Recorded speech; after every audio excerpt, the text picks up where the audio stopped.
Santo del día 29 de junio, Santos Pedro y Pablo.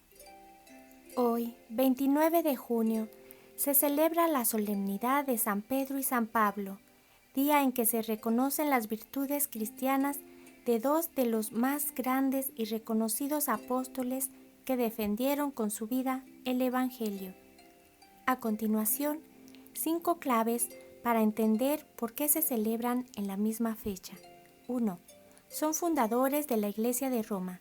Jesús dijo: «Tú eres Pedro, y sobre esta piedra edificaré mi iglesia». Con estas palabras, Simón Pedro pasó a ser la roca de la iglesia y se comprometió a apacentar el rebaño de Dios y a pesar de sus debilidades humanas. Luego de la resurrección y ascensión de Cristo, Pedro asumió con humildad ser cabeza de la iglesia, dirigió a los apóstoles y se encargó de que los discípulos mantuvieran viva la verdadera fe. Pablo era conocido como Saulo de Tarso antes de su conversión. Luego del encuentro con Cristo, continuó hacia Damasco, donde fue bautizado y recobró la vista. Es reconocido como el apóstol de los gentiles y pasó el resto de su vida predicando el Evangelio sin descanso a las naciones del mundo mediterráneo.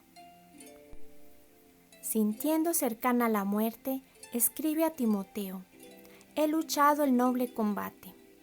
No es ciertamente la batalla de un caudillo, sino la de quien anuncia la palabra de Dios, fiel a Cristo y a su iglesia, por quien se ha entregado totalmente. Y por eso el Señor le ha dado la corona de la gloria y lo ha puesto, al igual que a Pedro, como columna del edificio espiritual de la iglesia, expresó el Papa emérito Benedicto XVI en 2012. 2. Son columna espiritual de la iglesia.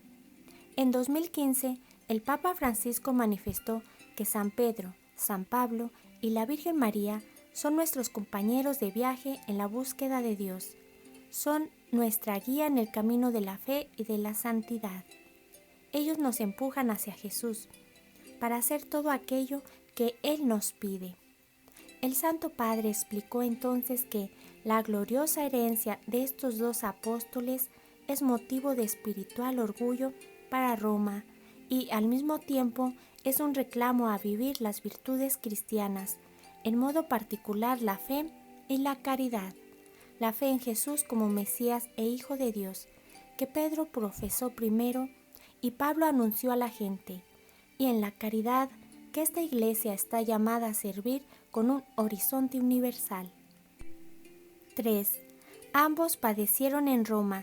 San Pedro y San Pablo fueron detenidos y martirizados en la prisión mamertina, también llamada el Tullianum, ubicada en el Foro Romano en la antigua Roma.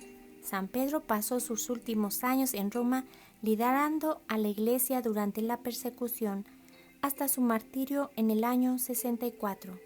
Fue crucificado con la cabeza abajo a petición propia, por no considerarse digno de morir como su Señor. Fue enterrado en la colina del Vaticano y la Basílica de San Pedro está construida sobre su tumba. San Pablo fue decapitado en el año 67. Está enterrado en Roma, en la Basílica de San Pablo de Extramuros. 4. Son patronos de Roma y representantes del Evangelio.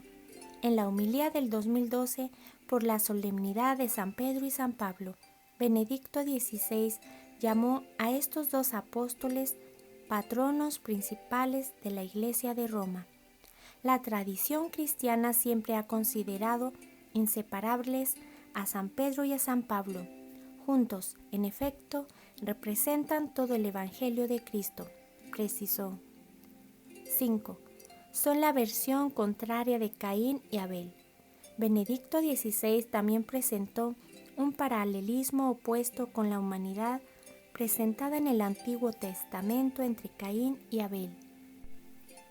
Mientras que la primera pareja bíblica de hermanos nos muestra el efecto del pecado por el cual Caín mata a Abel, Pedro y Pablo, aunque humanamente muy diferentes el uno del otro, y a pesar de que no faltaron conflictos en su relación, han constituido un modo nuevo de ser hermanos, vivido según el Evangelio, un modo auténtico hecho posible por la gracia del Evangelio de Cristo que actuaba en ellos, dijo Benedicto XVI.